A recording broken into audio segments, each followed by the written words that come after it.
Welcome back. In this presentation, I have spoken about audiovisual aids, and I've also emphasized how YouTube and and a few other applications work as a teaching aid when it comes to English language teaching. So, first, I would like to give a brief introduction about what audiovisual aids are. And the basis of all learning is experience, and the best way to promote effective learning is to promote first hand experience, like showing real objects in a language classroom, especially for kindergarten students. For example, if you take a language teacher can't bring a chair, a table, a kite, an apple to her class every day, and one cannot also bring a dessert or an animal or any live things for that matter to class. So showing or bringing real objects or live things in a classroom may not be always possible, and that is when teaching aids come in handy. And there are a number of teaching aids that could be used to teach effectively. For example, there's traditional teaching aids, visual teaching aids, and audiovisual teaching aids. And if you take traditional teaching aids, it includes learning through books, periodicals, blackboards, etc. And in visual teaching aids, it includes charts, graph, globe, maps, and all that. And audiovisual teaching aids includes TV, radio, projector, and in the 21st century, with the advancement of technology, students can now easily use their mobiles to learn the language. And there are apps that are built for the purpose of teaching English, and students learn from the social media such as YouTube, Instagram, Facebook, and all that. And in this video, my focus is mainly on the audiovisual aids. So now let me talk about the history of the use of audiovisual aids. So a person named Desiderius Erasmus, he's a Dutch humanist, theologian, and a writer. He discouraged memorization as a technique of learning, and he advocated that children should learn through the aid of pictures or other visuals. And likewise, there are also other notable people like John Amos, Comenius, Rousseau, and Pestalozzi, who emphasized on using audiovisual aids for promoting effective learning among the language learners. And talking about audiovisual aids, there are several terms that are synonymous to the term audiovisual aids. So they are audiovisual media, educational communication technology, instructional media, educational media, and etc. And these have become more or less synonymous to the term audiovisual aids. And these newer terms have come to use primarily because of the expansion of computer assisted learning and the advancement of technology.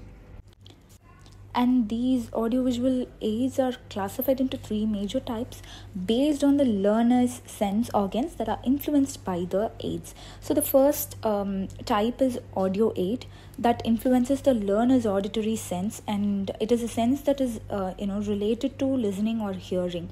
And these aids include tape recorder, radio. And these aids are useful especially for people who are visually impaired. Learners who are visually impaired. And the second type of aid is visual aids. So this type of aid involves learners' sight sense, such as blackboard, chart, models, books, maps, globes, etc. This basically involves the eyes. And the third type is the audio-visual one, and this involves both listening, that is the auditory, and also sight, that is it involves both ears and eyes.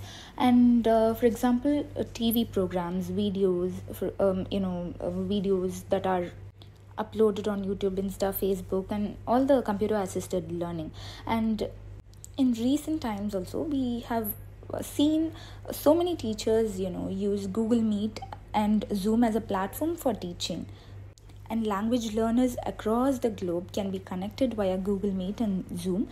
Here, a teacher can give them activities or make them discuss about the topic or present slides through these apps, and this also promotes effective learning. Moving on to YouTube as a medium of learning language. So we all know that YouTube is a very attractive social medium that contributes to global education. It is also being increasingly used by educators to teach the English language. And due to the popularity of the website and its free of charge availability and easiness to use, many language teachers opt this medium to teach for their learners, and they upload videos of them teaching the language on YouTube, which is then accessed by the learners. And these days, YouTube has also become a part of people's lives, that a learner willing to learn the language can utilize this platform and subscribe to various teaching channels and access the content posted by the language teachers. But the only downside is that there won't be a possibility to have discussions or group activities in this mode of learning. And this way of learning is useful for learners who wish to study using the intrapersonal intelligence. Moving on, there's an app called Swayam, which was introduced by the Ministry of Education in India. Here, learners of all streams can access the contents by enrolling in a course that best suits their interest, and even language learners can access the English courses offered by the Swayam. And there are also so many students who had enrolled earlier and have also benefited out of it. And there's also another app called Diksha that was also launched by the Ministry of Education, that enables the schoolgoers to access their subject-related lectures. Likewise, there are so many other apps that can come under audiovisual aids that are used to promote effective learning among the language learners.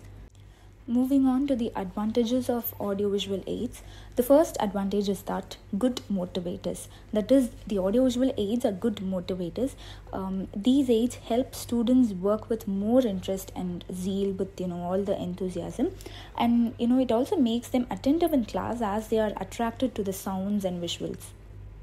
The second advantage is clear images.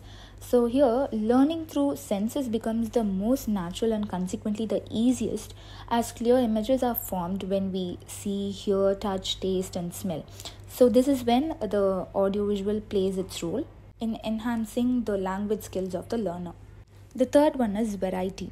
So the process of teaching using audiovisual aids gives variety and provide different tools in the hands of the teacher, as mere chalk and talk method won't help students at all. Different methods, approaches, and the use of different aids should be employed in class to promote effective learning, to make them understand the language, and also to use it effectively. The fourth advantage is encouragement to healthy classroom interaction.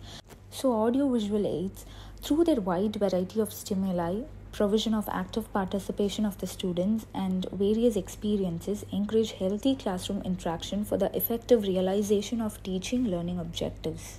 Moving on to the fifth advantage of audiovisual aids, the fifth one is positive environment for creative discipline. So a balanced, rational and scientific use of audiovisual aids develops motivation, attracts the attention and interest of the students, and provides a variety of creative outlets for the utilization of their tremendous energy, and thus keeps them busy in classroom work. So in this way, the overall classroom environment becomes conducive to creative disciplines.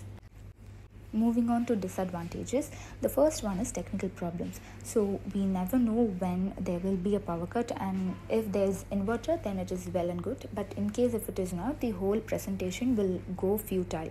It will become futile. And the second one is student distractions. A language teacher cannot simply use a video to present throughout the entire presentation, because that will cause serious distractions among the students, which in turn will become a bane for the language learners. And the third one is time. So it takes a considerable amount of time to prepare these aids. So here, teaching aids can also be borrowed from libraries and other sources. And if such options are not available, we have to prepare the teaching aids all by ourselves, and it definitely will take a considerable amount of time to prepare these. And the fourth one is expenses. Preparing teaching aids is no joke, so one should be smart enough to make it cost effective also. Now I would like to conclude with the words of Edgar Dale. Because audiovisual materials supply concrete basis for conceptual thinking, they give rise to meaningful concepts, enriched by meaningful association, hence they offer the best antidote for the disease of verbalism. So there's something called triangular process of learning. So audiovisual aids help in completing the triangular process of learning, that is, motivation, classification, and stimulation. And these audiovisual devices help in the communication of ideas between persons and groups. Audiovisual aids are supplementary devices by which the teacher, through the utilization of more than one sensory channel, is able to clarify, establish, correlate concepts and interpretations. But it should also be kept in mind that these audiovisual aids are merely just aids and in no way a replacement for the teacher. And these aids just merely assist the teacher in promoting effective learning of language.